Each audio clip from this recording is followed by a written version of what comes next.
One thing we forget, our opponents are the ones that makes us a better people. I repeat, our opponents are the ones that makes us a better people. Kamuzubanda during the cabinet crisis said, I am at my best when there is opposition. I am at my best when there's what? Opposition.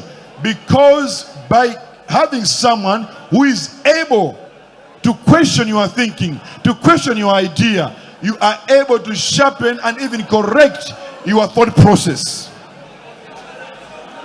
But at the moment, we don't do that. We rather suppress someone who is giving us, who is performing services of a soundboard, trying to help us understand or to check our thought process. We must be able to recognize the strength of our opponents, weigh ourselves against them, because that is the hallmark of true servant and selfless leadership. I want to give you an example over this. When I was in college, Dr. Ngozi, when I was a student like this, I contested as the SU president. Now, my roommate was very sharp. His name was Washington Chimuzi. He's in the States at the moment. So, I asked him, are you contesting? He said, why are you asking? I said, if you are contesting, then I'm not contesting. I would rather help you lead because I know your ideas are better than mine. Are we together? I said, if you are contesting, then I'm not contesting because I know you are better off than myself. I would rather play an advisory role to you. Because of my response, he said, I'm humbled with your attitude and your response. I am not contesting. I'll support you instead. What is my point? My point is, we should be able to understand who our opponent is or who our friend is, and be able to weigh ourselves against them so that we are able to move forward and shape the future of our country. By doing so, you put your self-interest aside, but those of the nation ahead of you and everyone else.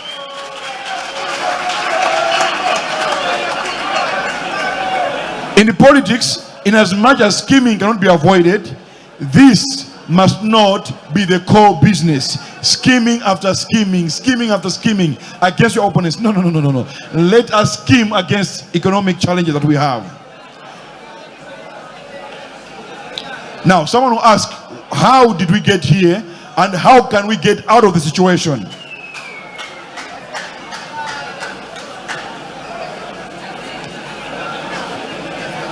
History gives us lessons that help us to avoid past errors and build a stronger society. In order for us to understand where we are going, we must know where we're coming from.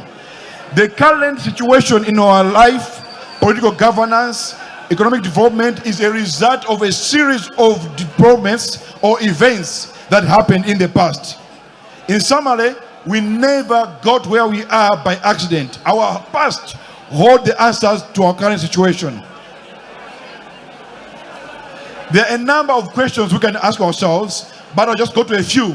Number one, by looking at the past, we should ask ourselves this question: how did colonialism shape and derail our nation? How did the single-party system shape and derail our nation? Up to now, some believe that we are yet to recover from the 1964 cabinet crisis. How did that derail our nation or shape the thinking of our nation? Between 1994 and 2004, the time of Bakiri Muluzi, what did we learn and how did that period shape our nation? Between 2004 and 2012, during Bingo's time, what gains did we make? What losses did we make? During the time of Dr. Joyce Banda, where did we get it right? And where did we go wrong? And lastly, between 2014 and 2020, What are the hard lessons we can learn from that period? A clinical dissection of responses to these questions and a thorough analysis and awareness of the results will help us to move forward as a nation. In some cases, I'll be calling for action as what needs to be done, but mostly I'll pose questions just to provoke your thoughts as we go through this idea of people for politics. Between 1994 and 2020, I'm being specific, from 1994 to 2020, it was the period whereby politics took center stage, politics of victimization, politics of segregation, politics of fighting each other for the sake of fighting each other without analyzing what your friend is saying or putting across. National unification was lost, and adoption of foreign ways of doing things was adopted. It is during this period that politics became the order of the day and mattered most above everything else. It is when we started in that Zotana.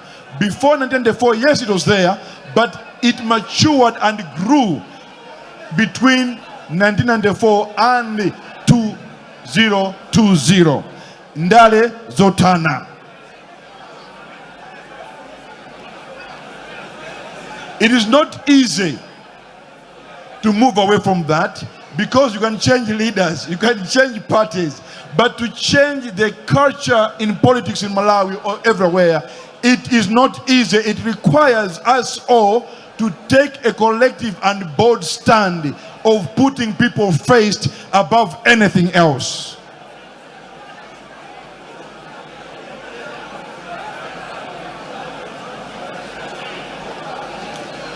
The first and foremost thing I want you to understand, we have entrusted political leadership with the people that jump the ship when the ship is taking on water.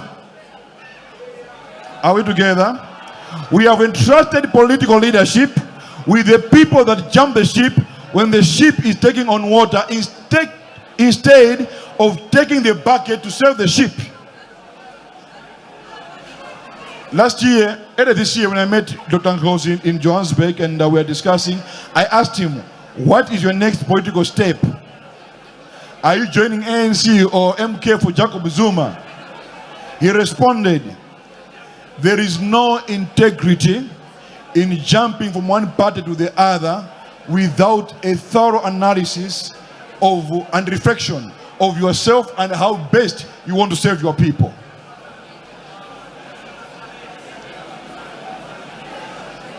There is no integrity in jumping from one political party to the other just like that. One must take time to reflect and look at the interest of the people that we want to serve. That's what you said in Joburg last year when we met. We have entrusted political leadership with leaders that don't care about the nation, but rather they care about themselves. That's why at any point in time, they will jump the ship when the ship is taking on water, instead of taking a bucket to serve the ship.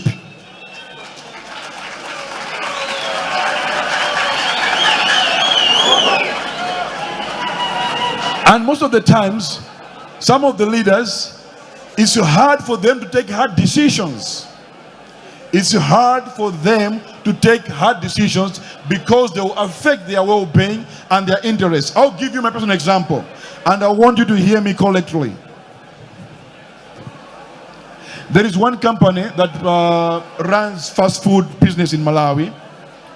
So we asked them, why are you importing chickens from Zambia and tomato from South Africa? When we have got chickens in Malawi, we've got tomatoes in Malawi and onions in Malawi. He said our system does not allow that. So we said, no, we can't go on like that.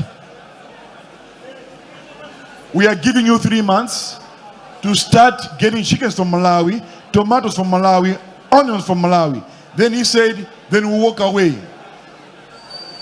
We'll leave the country. I said, thank you, goodbye. Then I moved out of the boardroom. I know that once that is implemented, some people will be angry because they used to go in that fast food chain to get their food. But we're saying, why can't you develop the ecosystem in Malawi by empowering local farmers to grow tomatoes, onions, and chickens that meet your standards? You understand? But I took a bold decision and said, I'm giving you 3 months maximum. If you don't, as you are saying you want to go away, walk away. He thought I'll bow down and say, no, don't go away. Just remain, we need you here. So, no. My brother, if you're saying you're going to walk away, then goodbye. It's a hard decision, but it had to be taken irrespective of whatever political ramifications, whatsoever people can look at it. Sometimes we need to take hard decisions for us to move forward. But most of the times we entrust positions of leadership in the hands of people who cannot take hard decisions. We have glorified political leaders who zig when they are supposed to zag. I'll say it again. We have glorified political leaders who zig when they are supposed to zag.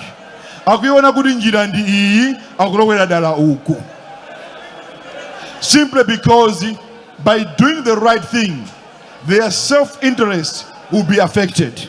And that's why it is a challenge to put people first. Everyone is putting his interest as the prime interest. We have entrusted political leadership in the hands of leaders who have redefined political tolerance. They want to accept in their own fold the very same people who are behind the challenges this country is facing in the name of political tolerance. You know that but because of unity and political tolerance, how can you move forward together when you know that this one is the main problem behind our economical challenges in our country?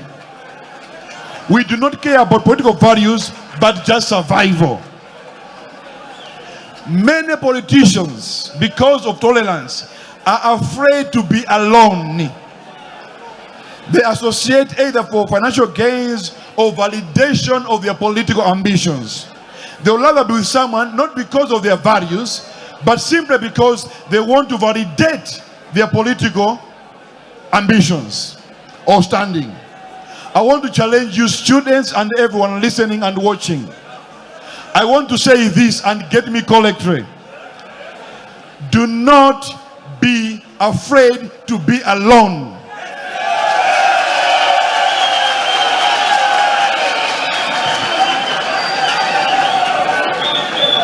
I'll say it again. Do not be afraid to be alone as long as you are standing on right values. You know why? You know why? Do you know why? Eagles fly alone. Doves fly together. Do not be afraid to fly alone, because eagles fly alone, but doves fly together.